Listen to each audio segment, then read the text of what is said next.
Elle s'appelait Jeannette Zacarias Zapata. Elle combattait pour une bourse de 1 500 $.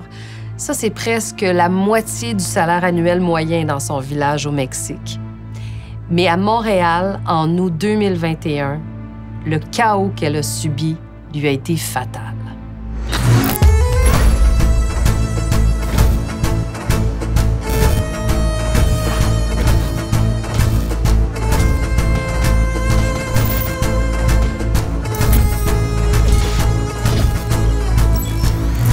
À l'époque, on avait présenté la mort de la jeune boxeuse mexicaine comme un accident, un événement tout à fait imprévisible. La médecin n'existe pas. Elle a un numéro de comptable. La conclusion est douteuse. Moi, je dis pas ça. Les documents médicaux, on lit pas ça. Est-ce qu'on exploite de jeunes boxeurs de pays défavorisés? Maude Montembeault et Daphné Acker ont voyagé du Mexique à l'Argentine et ont découvert le vrai dossier médical de Jeannette Zacarias Zapata et bien des réalités qu'on préfère ignorer ici. Bienvenue à Enquête.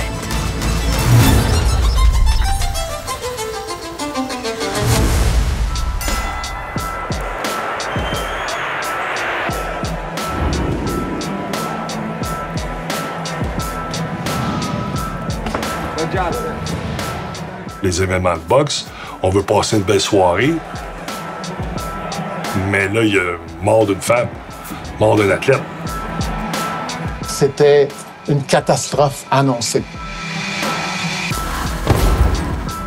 On va aller chercher des boxeurs, souvent, qui vivent de la précarité, qui ont besoin de se battre, qui ont besoin de gagner leur vie.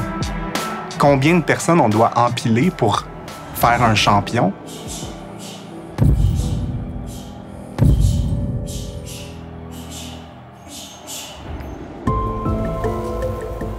Le patient, quand il arrive dans le coma, il ne peut pas nous raconter son histoire, il ne peut pas nous raconter tous ses symptômes. Et donc, on est à la recherche du moindre indice. Un neurologue est par définition un peu un enquêteur. La mort de Jeannette Zacarias Zapata tourmente le neurologue Stéphane Ledoux depuis plus de 3 ans. Il est convaincu que ce drame n'a rien d'un accident sportif. Je me demande bien ce qui s'est produit dans son cerveau. Assez rapidement, je vais voir des reprises de l'événement en question.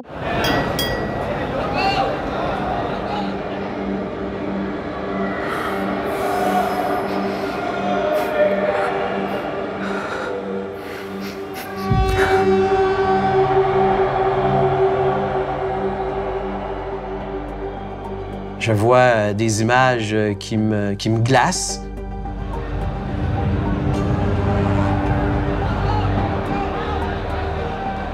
Elle tourne en boucle dans ma tête, constamment. Vous voyez Zapata qui quitte maintenant sur la civière. Combien de fois vous avez regardé la vidéo? Des centaines de fois. C'est une dame de 18 ans, innocente, qui avait toute la vie devant elle. Elle a été coincée, orientée vers ce type de combat. Et pour moi, c'est pas acceptable. Voilà. Entre Ciccone et... C'est pas McCarthy qui est... Ciccone, 6 pieds 5 pouces. Celui qui vous parle aujourd'hui, là, c'est une personne qui a mangé des coups de poing sur la tête. Qui a subi des commotions cérébrales. L'ex-hockeyeur Enrico Ciccone est devenu député libéral en 2018. Il est investi d'une mission, prévenir les commotions cérébrales dans le sport. On voit que quelqu'un vient se battre contre un de nos champions ou championne d'ici, puis il repart dans un cercueil. Là, ça marche pas, là. Ça marche pas, là. La régie de l'École des courses et des jeux est là, justement, pour protéger ces boxeurs et boxeuses-là. Des fois, on se demande, est-ce que la job a vraiment été faite? La Régie des alcools, des courses et des jeux du Québec engage une petite armée d'employés à contrat. arbitres, juges, médecins, qui veillent au bon fonctionnement des galas organisés par les promoteurs. Le promoteur qui est ici, il a ses boxeurs, puis il veut monter des fiches pour ses boxeurs aussi. Monter une fiche, ça veut dire éviter les défaites, décrocher le plus de victoires, idéalement par KO. Ça permet d'accéder à des combats plus prestigieux, à un titre, à une ceinture, à de meilleures bourses. Puis on fait venir des combattants chair à canon pour mon boxeur. Moi, je trouve qu'on ne devrait pas faire ça. Bachir Serrois Moumni connaît bien le récit de la mort de la boxeuse Jeannette Zacarias Zapata. Avec une collègue, le chercheur a recensé les reportages produits sur l'athlète mexicaine. Lui aussi se questionne. Est-ce que cette mort était prévisible? Il y a un parcours qui dépend des boxeurs qui viennent du Sud pour construire les fiches zéro défaite de nos boxeurs locaux.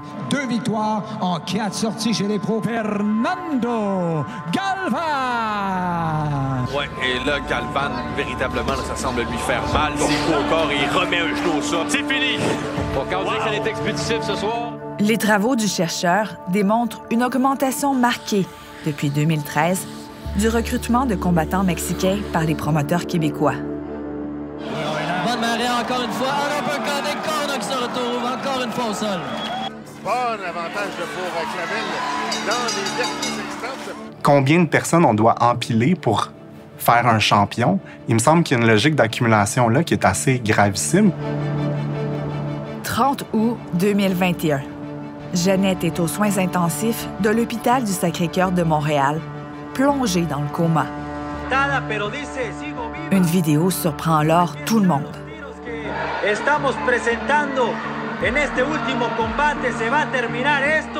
À ce moment-là, personne n'avait vu ces images. Ça s'est passé à Reynosa, au Mexique. Du ring jusqu'à l'hôpital, Jeannette est restée inconsciente. Des examens radiologiques sont effectués. Le promoteur Yvon Michel a organisé le gala auquel participait Jeannette. 2 ans plus tard, quand le coroner conclut à une mort accidentelle, M. Michel est rassuré. C'est un accident qui est arrivé. Que ce soit la Commission athlétique du Mexique, la Régie au Québec, tous les intervenants ont effectué un travail sans faute. Le neurologue Stéphane Ledoux, lui, refuse catégoriquement d'adhérer à cette thèse. Je me suis dit, il y a quelque chose qui colle pas. Faute de moyens, le coroner n'a pas eu accès à tous les documents, toutes les informations. Il tente alors, par tous les moyens, d'obtenir les scans de Jeannette, en vain. Face à un cul-de-sac, le docteur Ledoux se tourne vers nous. Nous découvrons un premier document. Il est louche. Il s'agit d'un rapport radiologique effectué au Mexique 2 semaines avant le combat de Jeannette à Montréal. Alors, le 15 août, ce qu'on a pu voir, c'est que c'est un dimanche. La clinique est fermée dimanche. Ensuite, on a téléphoné, vous voyez la médecin ici, et personne ne connaît à cette clinique-là. Ça me semble très douteux. J'aimerais voir les images absolument. La régie n'exige qu'un résumé écrit du radiologiste. Les images du cerveau ne sont pas requises. Elles constituent pourtant la clé de voûte de l'enquête du docteur Ledoux. Au retour, notre équipe se rend au Mexique pour enquêter et découvre qu'il manque des informations importantes dans le dossier médical de Jeannette. Sí, nada. Ninguno. Carlos Sánchez. Oh.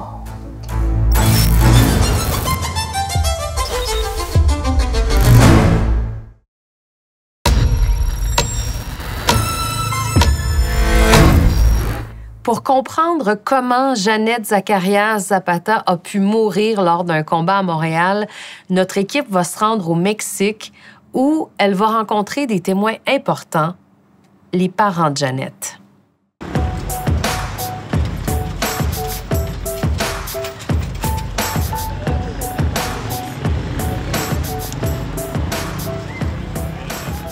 Alors, si on voit, c'est ça. C'est pas très loin. On va se rendre. C'est à peu près en quelques minutes. Notre collègue de Radio-Canada International, Paloma Martinez-Mendez, a accepté d'être notre guide et interprète. Nous sommes dimanche. Elle nous conduit à la clinique d'où proviendrait le rapport radiologique douteux.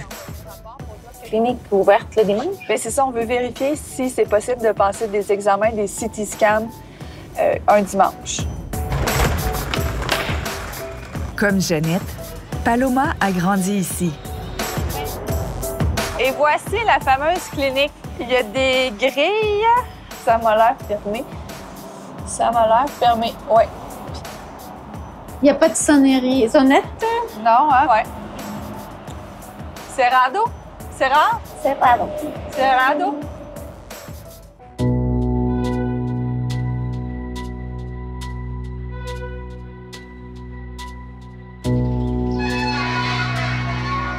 Depuis son départ, la famille de Jeannette vit dans l'obscurité. Tous les rideaux de la modeste maison sont fermés en tout temps. La famille attendait notre arrivée. Ils espèrent qu'on puisse répondre à leurs nombreuses questions. C'est la première fois qu'Irene Zapata trouve le courage de s'exprimer à la caméra. Se me va a hacer muy difícil esta entrevista, que me voy a quebrar. Pido disculpas. La famille Zacarias Zapata ne pouvait pas offrir à Jeannette les soins nécessaires après son chaos à Reynosa. Yo le pedí a Dios y pues bendito sea Dios, fue un milagro para mí que ella despertó, abrió sus ojos, me empezó a hablar. Comme presque tous les jeunes boxeurs mexicains, Jeannette rêvait d'être championne du monde.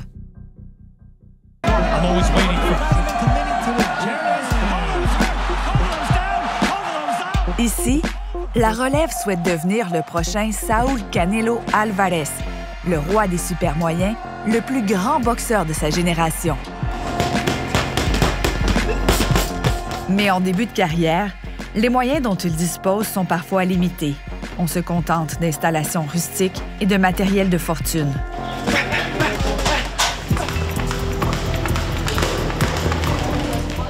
Malgré le départ de Jeannette, son frère Diego et son père Esteban Zacarias ont gardé leur passion pour la boxe. Pues para nosotros ha sido un infierno, pues ha sido algo que no podemos nosotros superar. Tanto mi esposa como mi hijo y yo, pues no podemos olvidar. Pues no tenemos los recursos para escarbarle, para saber realmente lo que pasó. Jeannette n'est plus là pour éclairer ses parents. Mais les images de son cerveau, elles, parlent.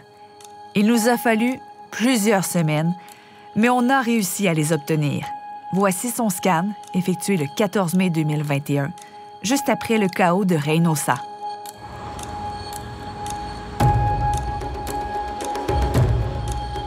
La docteure Annabelle Cervantes est la présidente de l'Association des radiologistes de l'État d'Aguascalientes.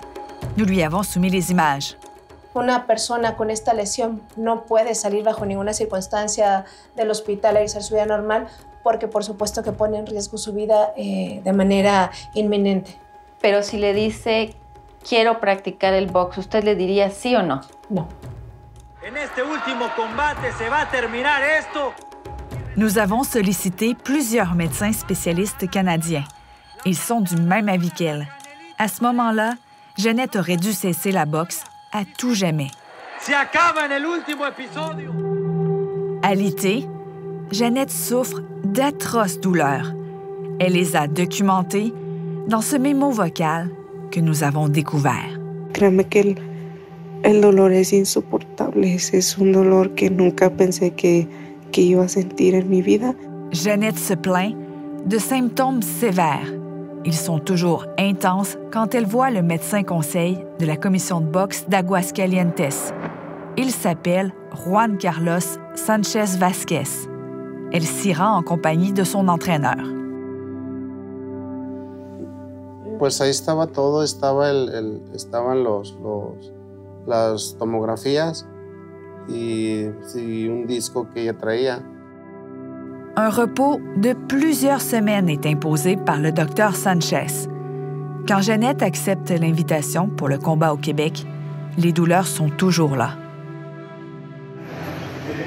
Saludos, profe, mister. Ahorita me encuentro en el aeropuerto de la Ciudad de México. Nos llevemos la victoria para Aguascalientes. ¿Cómo reaccionó Jeannette a esta proposición de combate? Se emocionó mucho. Y yo muchas veces le insistí que no aceptara, porque tenía ya unos dolores intensos en la cabeza. Su decisión, y yo la acepté, pero su sueño de ella era ir a Canadá. Esperemos que todo salga bien.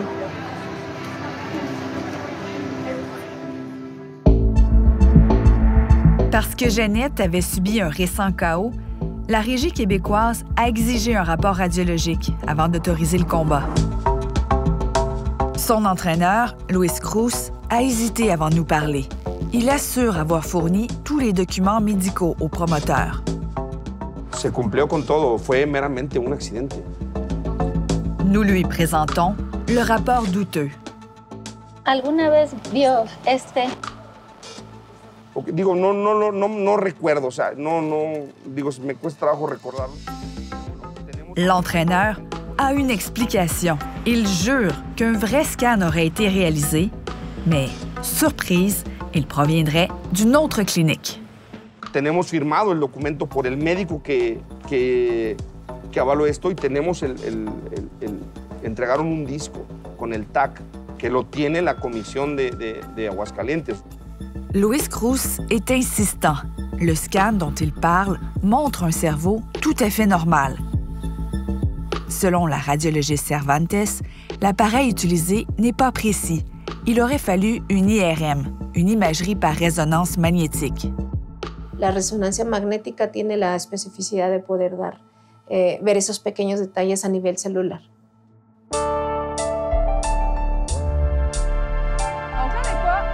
Quoi qu'il en soit, ces documents n'ont jamais été transmis au Québec. La Régie a reçu le rapport douteux, celui de la clinique fermée le dimanche. Nous sommes lundi, nous y retournons. ¿Cómo está? Mire, somos un equipo de periodistas que venimos de Canadá. Este es el informe que nosotros tenemos. Que es el formato que manejamos nosotros. Y esto, pues yo creo que lo bajaron del internet. Y entonces usted dice que nunca ha habido una doctora Estela Jiménez Ochoa aquí, nunca.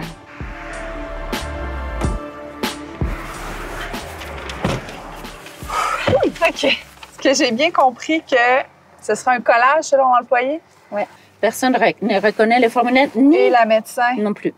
Este doctor Estela Jiménez Ochoa no existe en nuestra base de datos a nivel estatal ni local. Entonces, no creo que sea real ni verdadero, por supuesto, este documento. ¿Usted qué piensa? No, pues la verdad estoy traumado, Le choc est encore plus grand quand nous leur dévoilons cet autre document. Cette fois, c'est un formulaire rempli par un vrai médecin, le docteur Sanchez de la commission de boxe locale. Il assurait le suivi de Jeannette, mais il ne fait aucune mention de ses antécédents, aussi graves soient-ils. Et dans la section « Autres remarques », il est écrit « Ninguno ». Rien. Aucun commentaire. Ah, ninguno. Oh.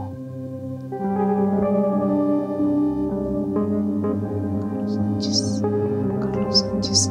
Oh.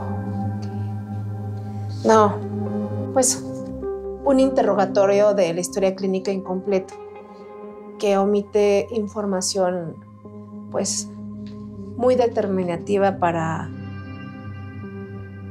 el final de esta señorita, ¿no?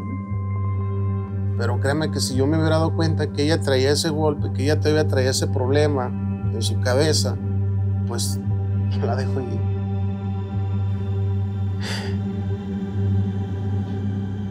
Qué malo, qué malo.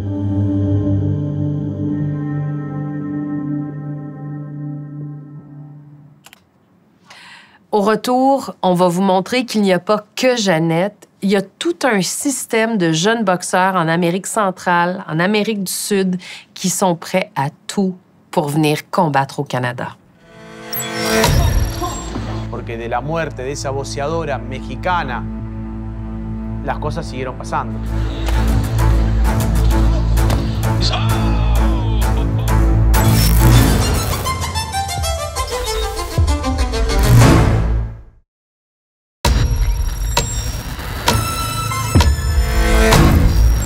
C'est l'heure de confronter ce médecin de la commission de boxe mexicaine, ce fameux docteur Sanchez, qui a dit que Jeannette était parfaitement en forme pour monter dans le ring.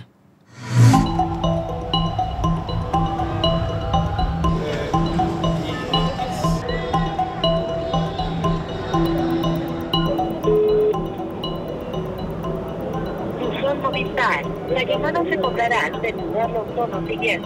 Vous pourrez essayer avec mon numéro? Ouais. Toujours au Mexique, dans la ville d'Aguascalientes, nous arrivons enfin, après plusieurs tentatives, à parler au docteur Sanchez, médecin conseil de la commission de boxe. C'est lui qui a déclaré Jeannette apte à combattre. Hola. Il accepte de nous accorder une entrevue. Las 3 de la tarde. Ah, bueno, sí estaré bien esa hora. ¿Usted va a estar ahí? Sí, ahí voy a estar. Quelques heures avant la rencontre, le docteur Sanchez annule tout. OK, pas de réponse. Pas de réponse. Le médecin ne nous a plus jamais répondu, ni à nos messages, ni à nos appels.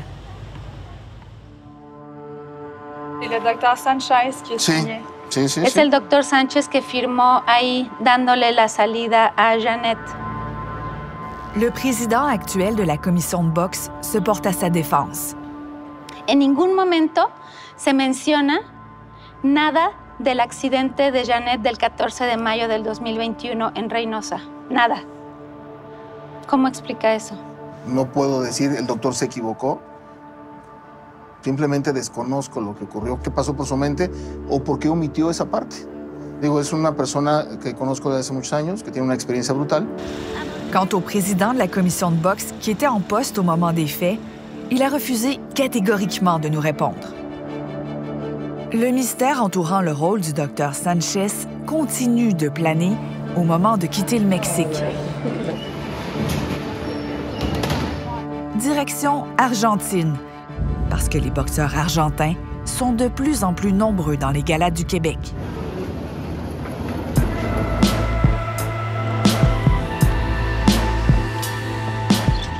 Voici une histoire qui ressemble à celle de Jeannette. Un récit qui commence, lui aussi, dans un milieu défavorisé.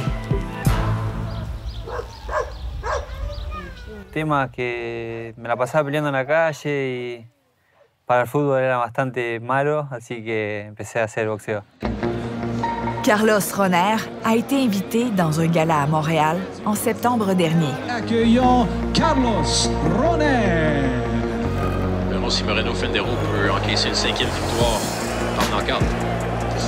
2 crochets de la main avant de la part du boxeur argentin. Oh! Bel uppercut de la main avant de Moreno Fendero, c'était bien fait. Atteint solidement avec la main gauche à quelques reprises. Oh! Quelle puissante main gauche! Et c'est terminé! Roner complètement KO! Wow! Et on a vu ses yeux ouverts, donc il est conscient. Donc ça, c'est une bonne nouvelle. Yo no recuerdo bien, pero la vi que vino, me rompió la guardia porque venía muy potente. Por tema de seguridad me llevaron en camilla hasta el hospital y salió todo bien, gracias a Dios.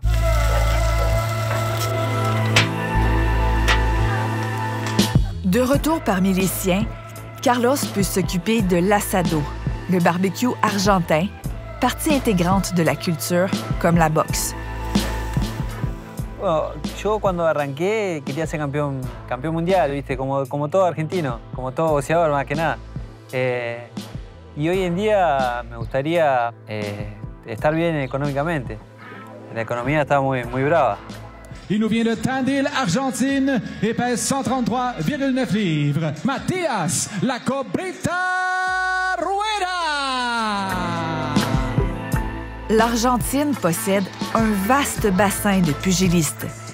Et contrairement aux Mexicains, les Argentins n'ont pas besoin de visa pour venir au Canada. C'est ce qui explique qu'ils sont devenus, en 2024, les adversaires étrangers les plus nombreux dans les rings québécois. Même si Carlos est le papa d'Amber, 8 ans, qui aura bientôt un petit frère, il estime que ce risque valait la bourse de près de 8 000 $. Cuando te echaron la piña y estabas ahí, ¿te arrepentiste de haber viajado? No me arrepentí. Fue una dura derrota. Dura fue lo emocional más que nada, pero sí, me sirvió bastante. Pude comprar algunas cosas para... Me estoy haciendo en mi casa.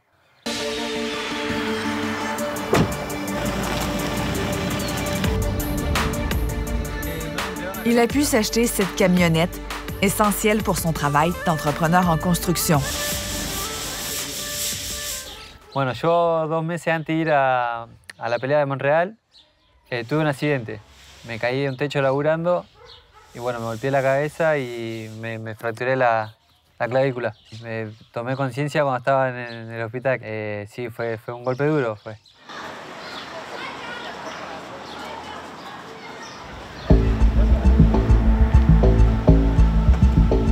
Même si les promoteurs de l'Argentine et du Québec concluent des ententes des semaines avant l'événement, Carlos, lui, n'a été prévenu qu'à la dernière minute. Y también lo llaman 10 días antes, 15, no te llaman con tiempo para que te prepares. Pero yo sabía que iba a perder. Ce que j'avais vu, c'était un gars qui était en bonne shape. Il n'avait pas l'air d'être mal préparé, en tout cas. Camille Estefan est à la tête du groupe Eye of the Tiger Management. Son équipe a organisé le duel entre Carlos et Moreno Fendero. Quand il a été mis KO par Moreno, moi-même, personnellement, j'étais très inquiet parce que c'était un KO assez violent. Moreno Fendero, notre athlète, c'est un athlète qui est très, très bon, qui compte très dur, qui est reconnu pour avoir gagné une médaille dans les championnats du monde. Honnêtement, des boxeurs aussi outillés que lui, c'est peut-être 1% des boxeurs mondialement. Mais il faut le développer. Alors, monter la fiche. Clairement, comme promoteur, on investit dans la carrière d'un boxeur pour faire une évolution. Encore une fois. Oh là là!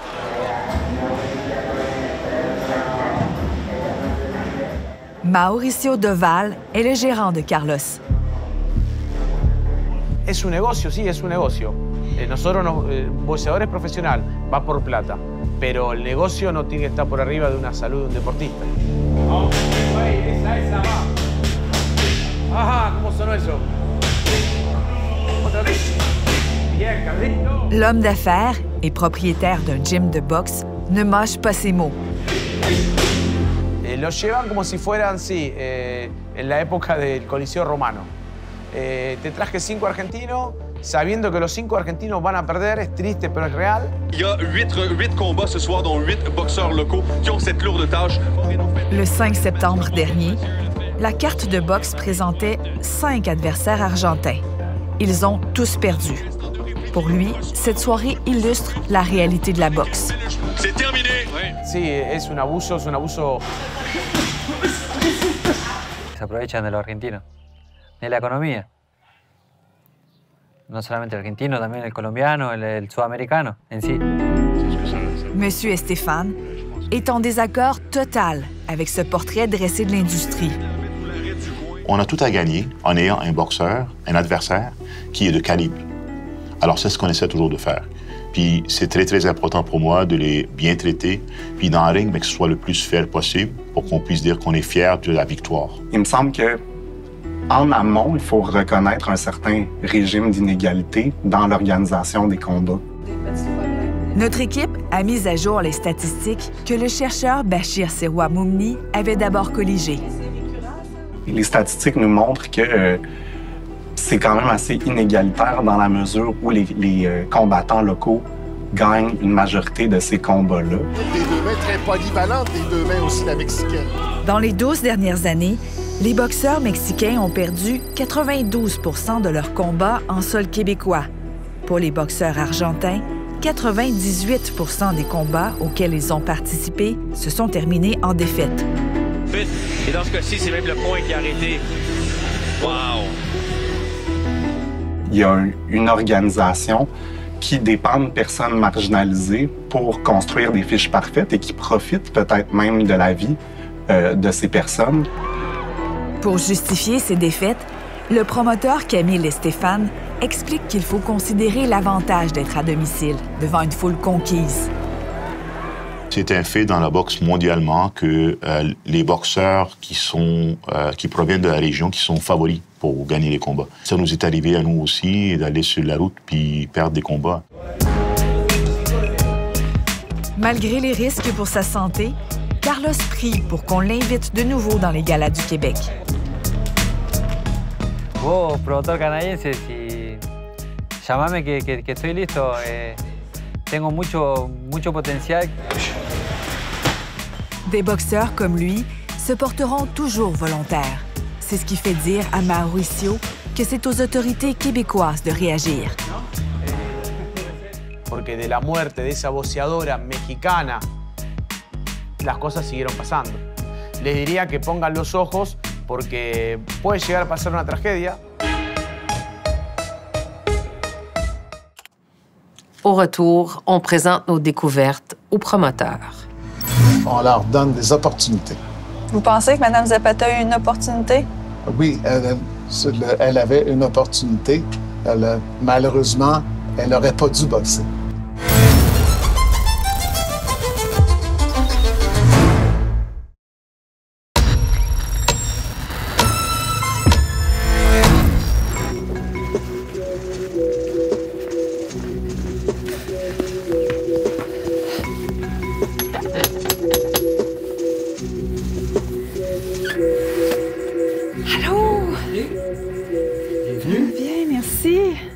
On revient du Mexique, mais avec du bon matériel pour l'enquête, dont les scans, par ici.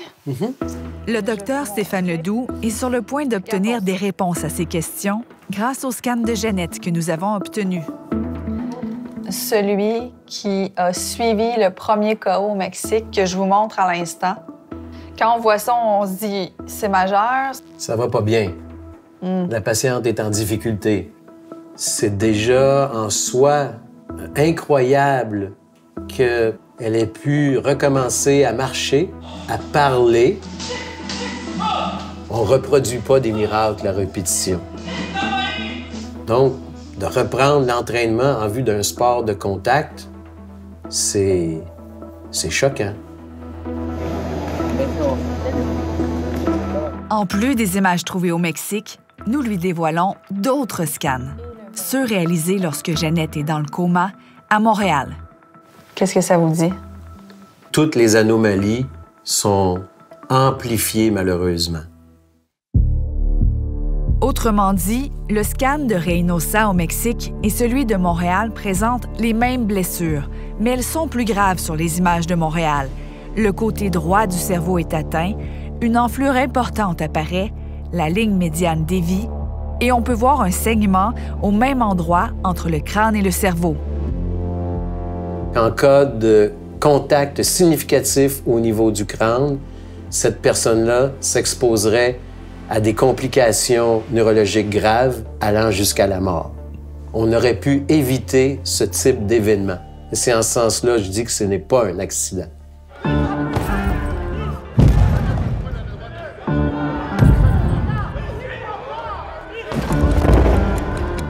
Nous présentons le rapport truqué au député Enrico Ciccone, celui signé par la fausse radiologiste. Le numéro de professionnel, ça n'existait pas. Bien, c'est préoccupant. Honnêtement, je suis sans mots qu'on accepte des documents falsifiés. Ça a été accepté. Ça a été accepté par la Régie. Pourquoi vous pensez que la Régie aurait dû déceler ce faux rapport-là? Disons que ça saute aux yeux que ça me semble être un document falsifié ou fabriqué par quelqu'un qui ne connaît pas grand-chose en médecine. Trouvez-vous que c'est une forme de laxisme? C'est criminel, ça. Ça, pour moi, c'est criminel.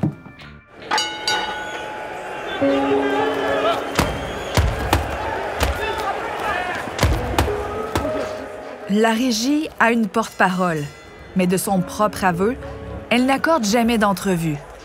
Des médecins qui travaillent pour la régie ne pouvaient pas nous répondre. Je vais rien vous dire. Il y a une peur de la régie de ne pas vous parler. C'est un milieu particulier. C'est véritablement très, très, très particulier. Je vous dirais que mon conseil, ce serait de parler au contentieux de la régie. De Buenos Aires, en Argentine, avec une fiche de 2 victoires, dont 2... Par courriel, la régie a déclaré être estomaquée par nos informations. Selon elle, c'est aux promoteurs d'organiser des combats équilibrés et donc de vérifier la santé des combattants. L'équipe d'Yvon Michel a fait traduire de l'espagnol au français le rapport falsifié de Jeannette avant de le remettre à la régie. Yvon Michel a refusé notre demande d'entrevue. Il ne voulait pas revenir sur cette tragédie. Avec ma collègue réalisatrice, nous nous sommes présentés au Casino de Montréal juste avant une de ses conférences de presse. Ah oui, oui, ça depuis un petit bout de vous parler. Oui, oui. J'ai des questions pour vous. Ah, mais je suis pas intéressé. Le combat de Mme Zapata a été autorisé sur la base d'un faux rapport. Mais ça, je ne savais pas. Je ne savais pas. Vous m'allez apprenez. C'est vous qui prétendez ça. Moi, c'est la première fois que je fais. Vous ne vérifiez pas l'authenticité des documents. Ah, bonjour, oui, M. Michel. Oui, bonjour. Ça va bien? Ça va bien, vous? Une semaine plus tard, Yvon Michel arrive à Radio-Canada. C'est bon? Oui, parfait. Il a en sa possession tout le dossier de Jeannette. Il y a 8 étapes importantes. Le promoteur assure qu'il a suivi à la lettre le protocole prévu par la régie. Après avoir bien analysé, on réalise que c'était un accident, ce qui s'est produit. Vous êtes toujours convaincu de ça Je aujourd'hui? suis toujours convaincu. Ouais. C'est là que nous lui résumons ce qu'on a appris au Mexique. Tournez l'autre côté du document. Il y a une section des commentaires. Ninguno. Aucun commentaire. C'est irresponsable. Totalement irresponsable. Monsieur Michel sort le rapport radiologique de Jeannette qu'il a transféré à la régie. Elle nous envoie son certificat, comme quoi elle a passé une tomographie cérébrale. La médecin n'existe pas. Elle a un numéro de comptable. La conclusion est douteuse. Moi, je ne lis pas ça. Les documents médicaux, on ne lit pas ça. On n'a pas à valider, nous, on passe l'information. Je ne suis pas en position d'évaluer un certificat qu'un médecin va avoir rempli pour le boxeur. Ce n'est pas ni ma compétence, ni ma responsabilité. À la suite de notre interpellation, la régie s'est empressée de vérifier tous les documents du gala auquel participait Jeannette. Le Mexicain Giovanni Martinez était sur la carte du même gala. Son rapport radiologique a aussi été falsifié. On a triché. C'est criminel, ce que les gens ont fait. Maintenant que vous savez tout ça, pensez-vous que c'était prévisible? Maintenant que je sais tout ça, oui, il était évident que c'était pas un accident. C'était pas un accident, c'était une catastrophe annoncée.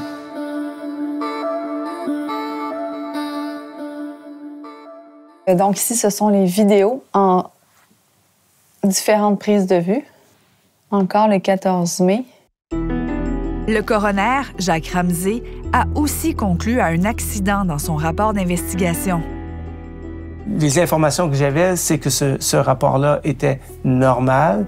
Mon erreur. My mistake. À la lumière de ces informations, qu'est-ce que vous souhaitez faire, vous, comme coroner, maintenant?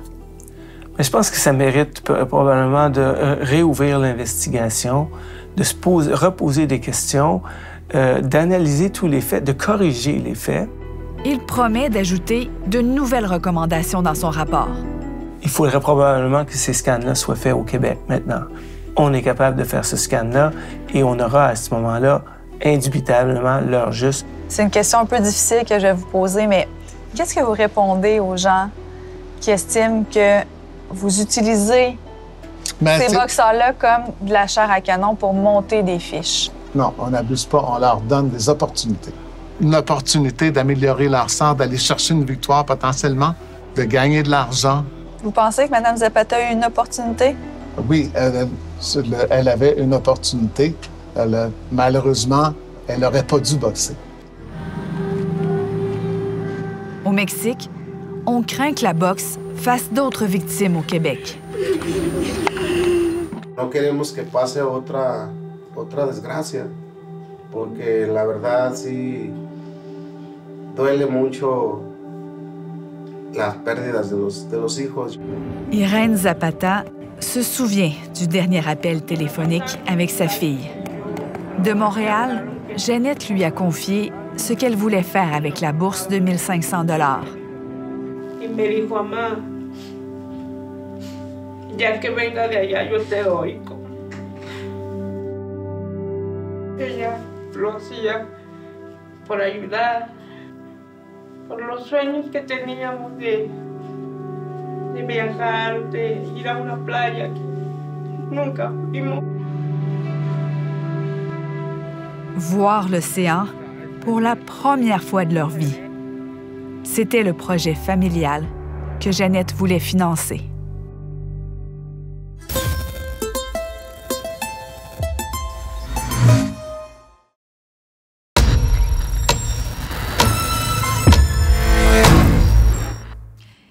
C'est le moment d'aller semer les graines de nos futures enquêtes, celles qu'on va vous présenter cet automne. C'était le dernier épisode de la saison. Alors, au nom de toute l'équipe, je tiens à vous remercier de votre fidélité tout au long de l'année. Je vous donne rendez-vous en septembre pour une autre enquête.